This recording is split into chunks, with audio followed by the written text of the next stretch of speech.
Hoje nós vamos falar sobre o crime de estupro. É o primeiro crime do título 6, o capítulo 1 do título 6 abre com o crime de estupro. Ele inaugura esse capítulo dos crimes contra a liberdade sexual. Então nós vamos explicar tudo tintim por tintim desse crime tão importante, diferenciando ele de outros, entrando nas polêmicas, na jurisprudência, enfim, para você sair daqui sabendo tudo a respeito desse crime. Bora lá? Então, bora! Olha só, o crime de estupro, como eu falei, tá aí no artigo 213 e o quadro geral, para a gente ter uma visão panorâmica antes de entrar em cada detalhe, é esse aqui.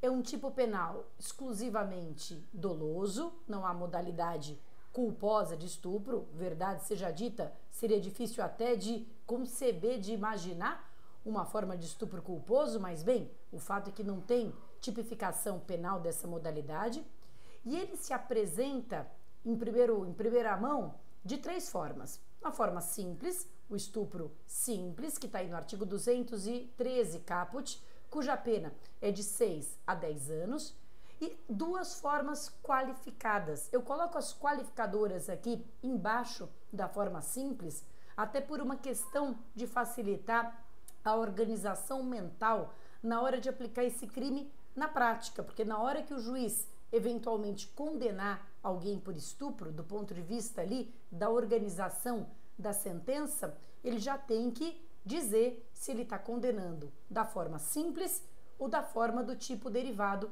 da forma qualificada. Existem duas figuras qualificadas, uma qualificadora que traz a pena base, a pena em abstrato, para 8 a 12 anos, e essa qualificadora inclui a idade, nós vamos ver, e o resultado lesão corporal de natureza grave, e a qualificadora com resultado morte, que aí traz a pena em abstrato para 12 a 30 anos, o mesmo patamar do homicídio qualificado, por exemplo. Sobre as penas, tanto do estupro simples quanto do estupro qualificado, é possível que incidam majorantes, causas de aumento de pena.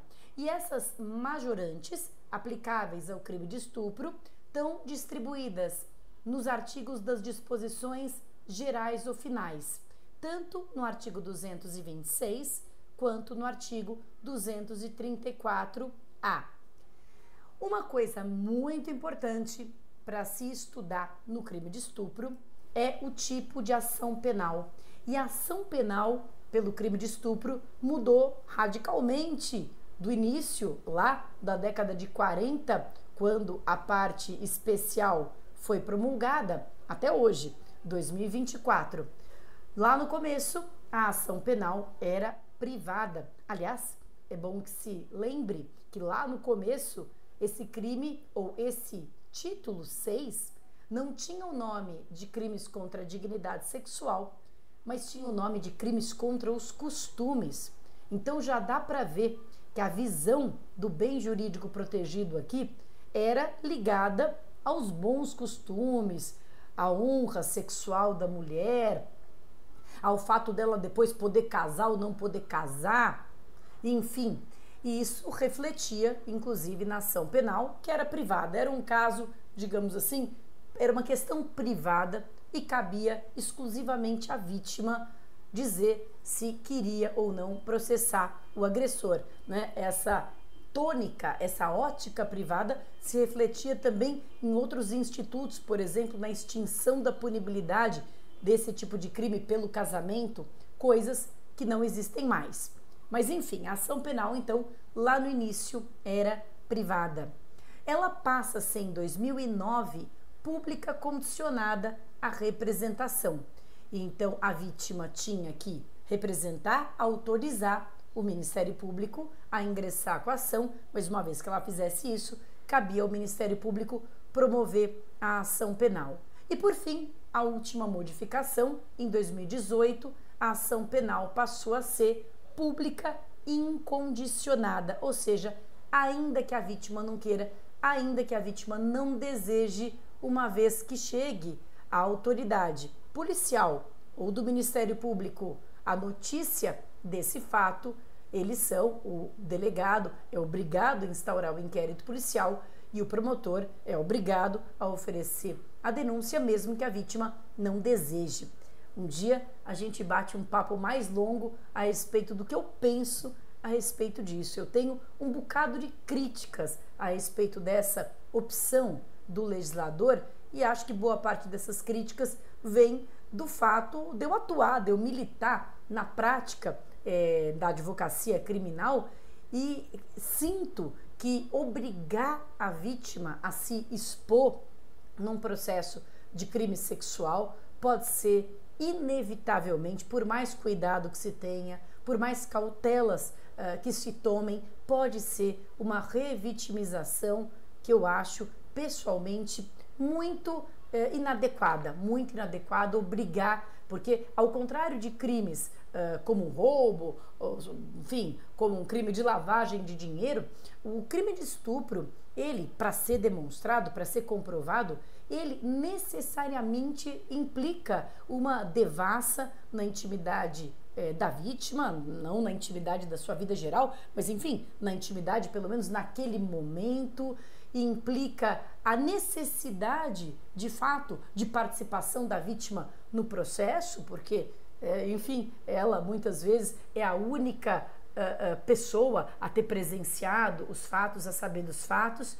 Então, entendo que obrigar a vítima a participar de uma ação penal, ainda que ela não queira naquele momento, ainda que aquilo seja extremamente penoso e doloroso para ela, é uma opção do legislador que não foi a mais adequada. Eu pessoalmente entendo que a ação penal deveria continuar a ser pública, condicionada à representação, concebendo-se um prazo de representação estendido, um prazo de representação em que a vítima não tivesse apenas 6 meses, enfim, tenho cá as minhas ideias a respeito de como essa questão poderia ser tratada de forma mais respeitosa para a vítima e de forma, claro, a não também tolher o seu direito, porque muitas vezes ela naquele momento não quer representar, mas quer representar depois, ela precisa se recompor, ela precisa se fortalecer. Tudo isso tem que ser considerado, mas a meu ver, a ação penal pública incondicionada não foi a melhor solução. Mas enfim, né, o fato é que temos isso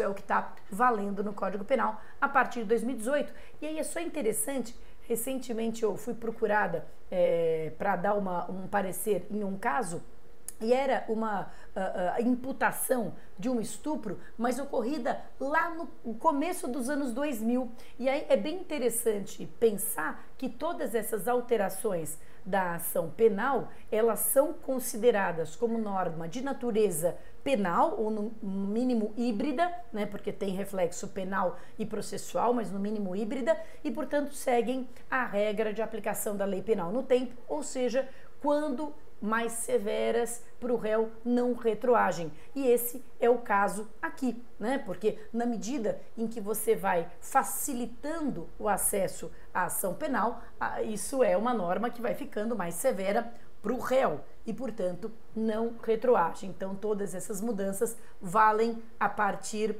do momento em que elas efetivamente entraram em vigor. É isso. Bom, vamos entrar agora no tipo, vamos fundo aqui na análise dos elementos do tipo.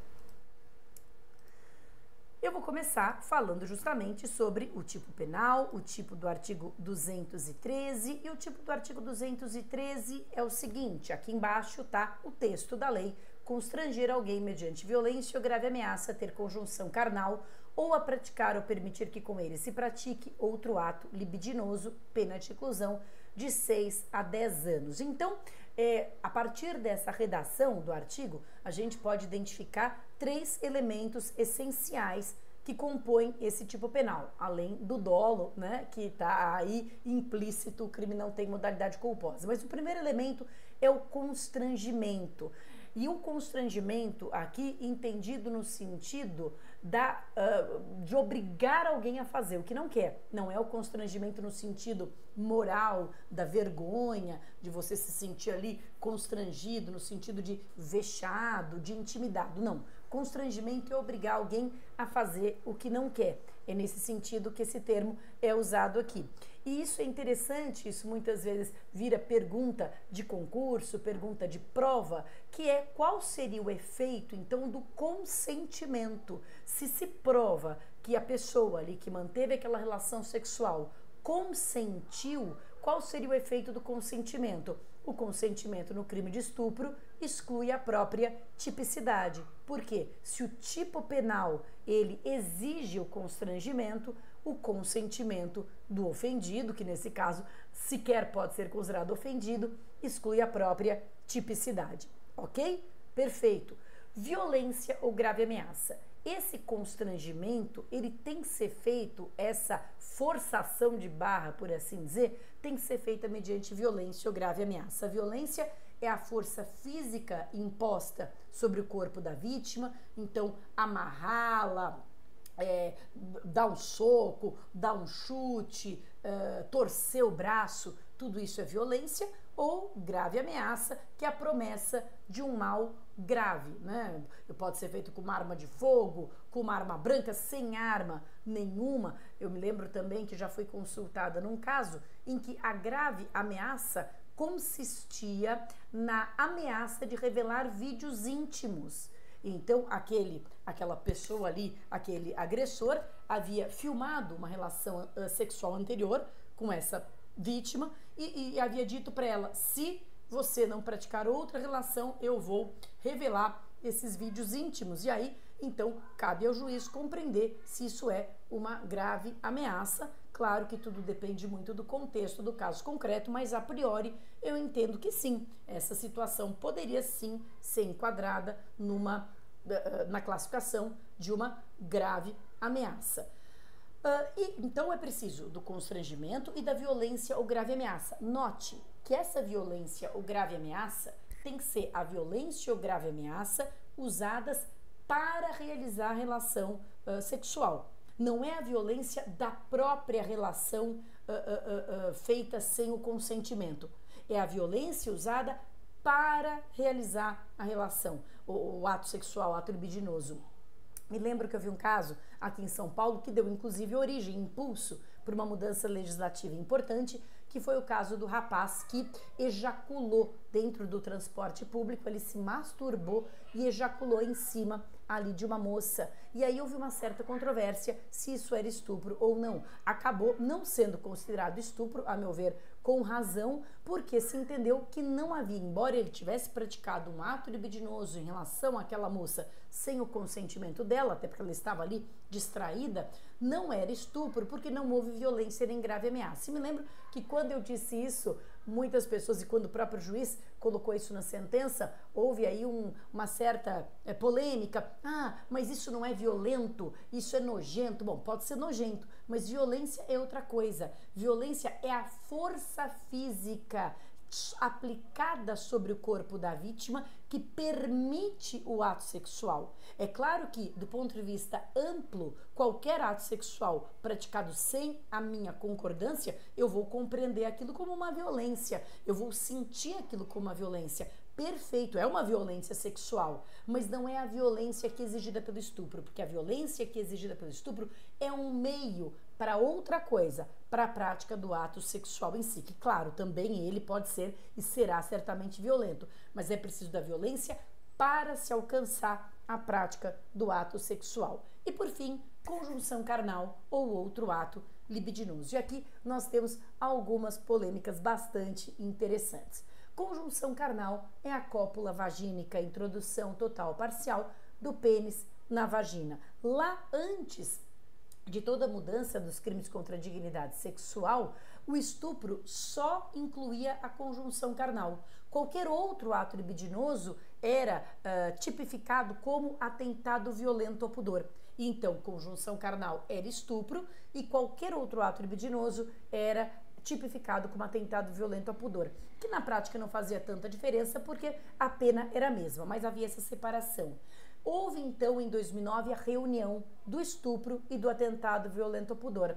O tipo de atentado violento ao pudor foi revogado, o tipo que era o artigo 214, mas não houve abolício criminis, porque a conduta que tipificava o atentado violento ao pudor não foi descriminalizada, ela foi reunida no crime de estupro. Então, um crime de estupro que só incluía a conjunção carnal, agora inclui conjunção carnal e qualquer outro ato libidinoso. Conjunção carnal e qualquer outro ato libidinoso, as duas coisas constituem estupro. Algumas polêmicas aqui. Primeira polêmica: antes dessa fusão desses dois tipos penais, antes dessa fusão, o entendimento que havia se pacificado na doutrina e na jurisprudência era de que, se o agente praticasse conjunção carnal e outro ato libidinoso, por exemplo, cópula anal, conjunção carnal, cópula vaginal, e cópula anal, outro ato libidinoso, com a mesma vítima dentro da mesma situação fática, ele praticava dois crimes: estupro e atentado violento ao pudor. E esses dois crimes, não havia entre eles princípio da consunção, um não absorvia o outro, e não havia entre eles também continuidade delitiva. Então eram dois crimes praticados em concurso material, soma das penas. Pois bem, depois que houve essa fusão dos tipos estupro e atentado violento ao pudor, foram aqui reunidos num tipo só, chamado de estupro. O estupro passou a ser considerado um tipo misto alternativo. Tipo misto alternativo. O que é um tipo misto alternativo? É aquele tipo que tem vários verbos. Lembra que a gente viu o tipo misto alternativo lá no crime de participação em suicídio ou automutilação? Induzir, instigar ou auxiliar ao suicídio. Induzir, instigar ou auxiliar ao suicídio. Portanto, se eu induzo, depois eu instigo e depois eu auxilio ao suicídio da mesma vítima, o crime é um só. Não são três crimes. O crime é um só. Pois bem, depois que houve essa fusão do estupro e atentado violento ao pudor em um crime só, o estupro passou a ser considerado um tipo misto alternativo, que inclui tanto constranger para a conjunção carnal quanto constranger para outro ato libidinoso. E, portanto, veio a indagação: e se o agente constrange na mesma situação para a conjunção carnal e o ato libidinoso? Por exemplo, cópula vaginal e cópula anal contra a mesma vítima na mesma situação. Usando-se a mesma regra lá do crime de participação em suicídio, que é um tipo misto alternativo, aplicando-se o que nós chamamos de princípio da alternatividade, no tipo misto alternativo, a prática de mais de uma conduta contra a mesma vítima no mesmo contexto configura crime único. Portanto, a partir da reforma de 2009, o estupro passou a ser considerado um tipo misto alternativo e a prática de conjunção carnal ou outro ato libidinoso dentro do mesmo contexto fático e contra a mesma vítima passou a ser considerado crime único. E, portanto, essa foi uma novatio legis in melius, foi uma nova lei que melhorou a situação. Todos nós compreendemos que não era essa a vontade do legislador, mas paciência, entre a vontade dele e o que ele colocou ali escrito, vale o escrito, não é mesmo? E então todos concordaram que tratava-se de uma novatio legis in melius e que, portanto, retroage. Isso já caiu inclusive na prova da OAB N vezes, que essa alteração legislativa de 2009, que tornou o estupro um tipo misto alternativo, retroage, pode ser pedida inclusive para casos anteriores à vigência da lei e já decididos por sentença transitada em julgado. Olha que curioso. Então, hoje, a prática de conjunção carnal e outro ato libidinoso caracteriza crime único e a multiplicidade de atos pode ser levada em consideração pelo juiz na dosimetria da pena, lá na fase do artigo 59. Então, o juiz ele até pode colocar a pena base lá no alto, considerando que naquele estupro específico foram muitos atos, cópula anal, cópula oral, cópula vaginal, enfim, a multiplicidade de atos pode ser considerada na dosimetria, mas não desdobra em dois tipos penais, beleza? E a segunda polêmica que existe aqui, bastante interessante, e que já existia lá no crime de atentado violento ao pudor, e quando o crime de atentado violento ao pudor foi trazido para dentro do estupro, passou também a dizer respeito ao estupro, é a questão do princípio da proporcionalidade. Por quê? Porque, veja, quando eu falo conjunção carnal nós sabemos o que é, a cópula vagínica. Primeiro, seria até o caso de indagar. Por que o legislador manteve, seria por tradição, seria por amor à tradição, por que ele manteve conjunção carnal e não falou simplesmente qualquer ato libidinoso? A meu ver, o legislador teve uma intenção ao falar especificamente em conjunção carnal. Ao falar especificamente em conjunção carnal, ele quis estabelecer, digamos assim, um parâmetro, né? É um caso de interpretação analógica. Então, quando ele fala conjunção carnal ou qualquer ato libidinoso, a meu ver, o que ele está querendo dizer é conjunção carnal ou qualquer ato libidinoso equiparado, qualquer ato libidinoso análogo, qualquer ato libidinoso parecido, mesmo que não seja a cópula vaginal. Então, por que eu estou dizendo isso? Porque há uma grande celeuma no que se deve interpretar como qualquer outro ato libidinoso. Porque se nós formos na letra fria da lei, qualquer ato libidinoso é qualquer mesmo, ou seja, um ato por cima da roupa, um beijo roubado e etc. Tudo isso caracterizaria estupro. Eu não estou dizendo que essas condutas não sejam graves, eu só estou dizendo que a gente precisa atentar para a proporcionalidade, né? Lembremos-nos que o crime de estupro é um crime hediondo, com todo aquele tratamento mais gravoso. Então, será que faz sentido tratar uma cópula anal forçada, praticada com requintes de violência, uma mulher espancada e submetida a uma cópula anal, de um ato do beijo roubado? Não estou, mais uma vez, dizendo que não seja grave, mas tem a mesma gravidade? Essa é a indagação. Eu vou dar a minha opinião e vou dizer o que diz a jurisprudência. A jurisprudência majoritária no Brasil não tem qualquer limite, não vê qualquer limite. Entende que é conjunção carnal ou qualquer outro ato libidinoso mesmo, qualquer, não importa se é um ato com penetração, sem penetração, desde que ele seja praticado com violência ou grave ameaça. Lembremos-nos, desde que seja praticado com violência ou grave ameaça. Eu, pessoalmente, defendo, e alguns doutrinadores comigo, que é preciso não descurar do princípio da proporcionalidade, que dependendo do grau de invasividade do ato, a conduta deveria ser desclassificada para importunação sexual, que é um crime que nós vamos ver mais adiante. Entendo que deve ser observado algum tipo de proporcionalidade para não se tratar igualmente situações desiguais, né? Nisso consiste a justiça, em tratar desigualmente situações desiguais. E acho que isso tem que ser observado. Mas pela letra fria da lei, qualquer ato libidinoso, desde que praticado com violência ou grave ameaça, caracterizaria estupro. Portanto, é um tipo penal bastante aberto, porque ele colhe, ele apreende uma quantidade enorme de situações. Muito bem, voltando para a análise do tipo, uma vez que a gente compreende todos esses requisitos, o crime é um crime comissivo, ele é praticado por ação, mas lembremos-nos que os crimes comissivos podem ser praticados por omissão quando quem se omite tinha o dever de agir, né? Então, quando quem se omite, imagina que um policial ali presencia um estupro e nada faz para impedi-lo, ele responde pelo estupro por omissão. Isso acontece muitas vezes num outro crime que é parecido com o estupro, mas é um outro crime que chama estupro de vulnerável, quando, por exemplo, a mãe sabe que a filha é estuprada ali pelo companheiro dela, pelo padrasto, e nada faz para impedir esse abuso. Essa mãe responde por estupro, é que aí não é esse estupro aqui, é o estupro de vulnerável por omissão. Ou seja, é um crime comissivo, mas pode ser praticado por omissão. É um crime material que só se consuma quando é realizado o ato libidinoso ou a conjunção carnal.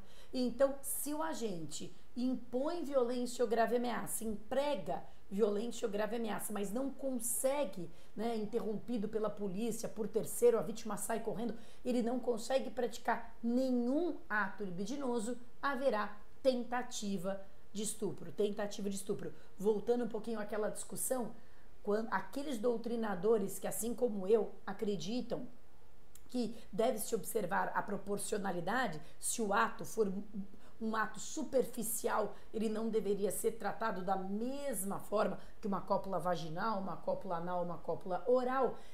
Há também a possibilidade, há também a tese de que nesse caso, né, eu falei que eu entendo que deveria ser desclassificado para importunação sexual. Há quem defenda que aí, nesse caso, deveria ser desclassificado para tentativa de estupro. Não porque concretamente seja uma tentativa, mas porque a tentativa justamente, o que é a tentativa? O que é a figura tentada? A tentativa é justamente a percepção de um grau menor de lesão àquele bem jurídico.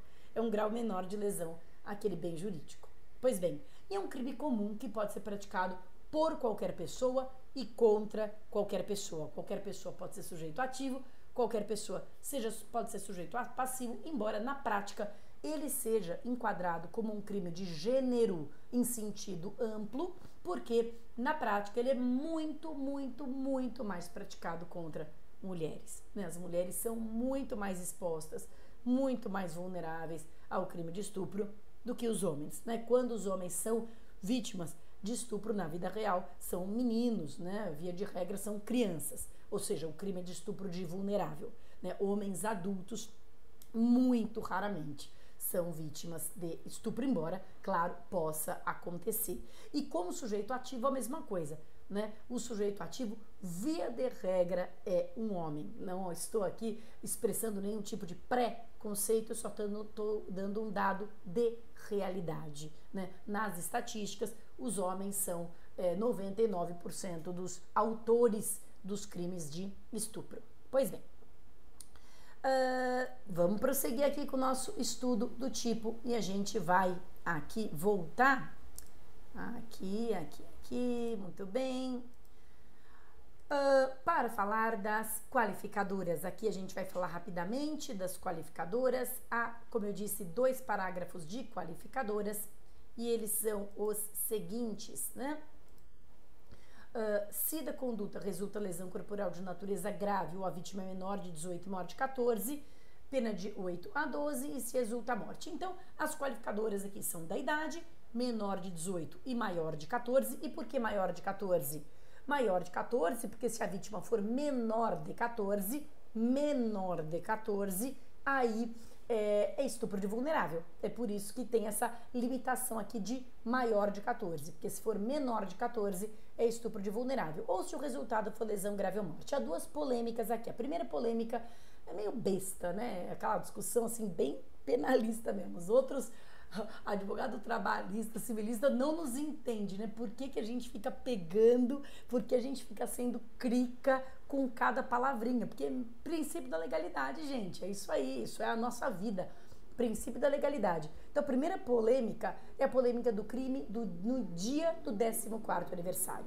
No dia que a vítima completa 14 anos. No dia que a vítima completa 14 anos. Veja, vamos por partes. No dia em que a vítima completa 14 anos, não há mais estupro de vulnerável, ok? O estupro de vulnerável só vai até antes dos 14. Então, aqui não é mais estupro de vulnerável. Por outro lado, aqui, o legislador fala maior de 14. Maior de 14 não é a partir de 15, já inclui o 14, mas tradicionalmente se entende que no dia do 14º aniversário a pessoa ainda não é maior de 14, ela tem exatamente 14, mas ela não é maior de 14. Olha que filigrana. Então, por força dessa lacuna jurídica é que se defende que no dia do 14º aniversário não se aplica a qualificadora. Olha só que discussão, né? A jurisprudência nem tem posição firmada sobre isso, porque vamos combinar, é coisa de prova, de concurso, né? Quantos casos você acha que chegaram ao Supremo, ao STJ, e em que o estupro foi no dia do aniversário da pessoa estuprada? Raro, né? Raro. Nem no dia do aniversário de 14 anos, não em qualquer outro aniversário. Raro. Então, se você me perguntar, mas qual é a posição majoritária no Supremo? Não tem, né, gente? São coisas assim muito específicas. Mas numa prova você pode defender e sustentar que no dia do 14º aniversário, por uma lacuna legislativa, não se aplica a qualificadora. E a segunda polêmica é sobre a natureza subjetiva do resultado lesão grave ou morte. Se o resultado lesão grave ou morte for intencional, for proposital, prevalece na doutrina que essa figura do estupro qualificado é uma figura préter-dolosa. Estupro qualificado pelo resultado lesão grave ou morte é préter-dolosa, ou seja, é preciso que esse resultado, lesão grave ou morte, sejam culposos. Se o resultado, lesão grave ou morte, é doloso, haverá concurso de crimes. Estupro mais lesão, estupro mais homicídio. Então é preciso que esse resultado não seja pretendido, seja culposo. Mas ao mesmo tempo que ele não pode ser pretendido, ele tinha que ser objetivamente previsível. Artigo 19 do Código Penal. Ele tinha que ser previsível, porque se ele não é sequer previsível, eu não posso imputá-lo ao agente. Já caiu no exame de ordem também a questão do rapaz que vai estuprar uma moça e a moça, por ser portadora de uma cardiopatia que ele desconhecia, dado o nervosismo ali do momento de estupro, tem um ataque cardíaco e morre. E todo o problema era construído para você compreender que esse resultado... Todo o problema era construído aqui para você compreender que esse resultado morte... Deixa eu botar eu aqui, porque eu não sei o que aconteceu com o meu esquema. Que esse resultado morte não era pretendido e não apenas não era pretendido, como não era sequer previsível. Deixa eu tirar daqui. Ah, bom, agora sim. Não era sequer previsível. Então, nesse caso... Agora sim, voltamos. Então, nesse caso, o crime seria de estupro simples, sem a qualificadora, beleza? Essas aqui são as polêmicas dessa matéria. Vamos voltar aqui para nossa lousa para a gente avançar com o nosso estudo. Aqui, próximo tópico é justamente as majorantes, causas de aumento de pena aplicáveis. A gente também já passou um pouquinho por elas, mas aqui eu vou apenas sistematizar e falar um pouquinho das polêmicas. Polêmica sempre tem, né? Polêmica é um negócio que sempre tem. Então vamos lá. Olha só. Eu coloquei, tá bem pequenininho aqui embaixo, não precisa ler, mas as majorantes aplicáveis ao crime de estupro estão previstos em disposições gerais e disposições finais, nos artigos 226 e 234. E aí nós temos uma aparente incongruência. O artigo 226 fala que a pena vai ser majorada, vou colocar os óculos para ler aqui pequenininho, que a pena vai ser majorada de quarta parte se o crime é cometido com concurso de 2 ou mais pessoas. Mas veja que o 226, parágrafo 4º, pune o estupro coletivo, que é o mediante 2 ou mais agentes, com aumento de pena de 1/3 ou 2/3. Então nós temos, ó, aqui no meu item 1 e no meu item 3, aparentemente a mesma situação, que é 2 ou mais pessoas, né? Então, o que eu aplico? E com majorações diferentes, porque a majoração aqui do 1 é a majoração da quarta parte, e a majoração aqui do 3 é a majoração de até 2/3, ou seja, consideravelmente maior. Qual que é o entendimento da doutrina para acomodar essa aparente incongruência? Primeiro, lembre que essas majorantes se aplicam a todos os crimes. Então, quando eu tiver um outro crime que não seja de estupro, importunação sexual com concurso de 2 ou mais pessoas, assédio sexual em concurso de 2 ou mais pessoas, eu vou aplicar o inciso 1. O inciso 1. O inciso 4, esse do estupro coletivo, é só para o estupro. É só para o estupro. Mas voltando aqui ao crime de estupro. Então, quando for estupro, eu aplico o 1/4 ou aplico o 2/3? Depende. Quando eu tiver um estupro coletivo, ou seja, em que forem vários agentes estuprando, aí eu aplico o inciso 4, o estupro coletivo, que aumenta a pena em 2/3. O inciso 1, ele, no caso do estupro, ele se torna residual, subsidiário. Quando eu aplicaria o inciso 1? Quando eu tiver um concurso de pessoas, mas não um estupro propriamente coletivo. Digamos que a pessoa A tenha induzido a pessoa B a estuprar a pessoa C.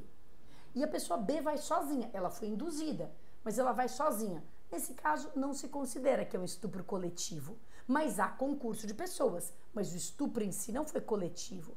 Portanto, nesse caso, se aplicaria o inciso 1. Percebe?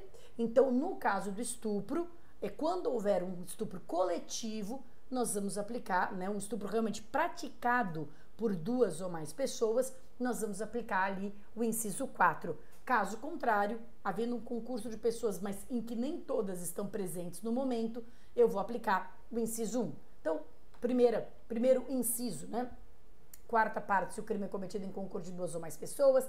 Metade, se o agente é ascendente, padrasto, madrasta, tio, irmão, cônjuge, companheiro, tutor, curador, preceptor ou empregador da vítima, ou por qualquer meio tem autoridade sobre ela, né? Então, essa relação de autoridade. E de 1/3, se o crime é praticado mediante concurso de 2 ou mais agentes, o estupro coletivo, ou o estupro corretivo para controlar o comportamento social ou sexual da vítima, que é aquela clássica situação, clássica e medonha situação de estuprar uma mulher, por exemplo, lésbica, a pretexto de curá-la, né, desta suposta doença, né? Eu tô falando aqui com vergonha até do que eu tô falando, porque eu só tô falando absurdos, mas essa é a história do estupro corretivo. Eu vou te ensinar a gostar de homem, coisas assim.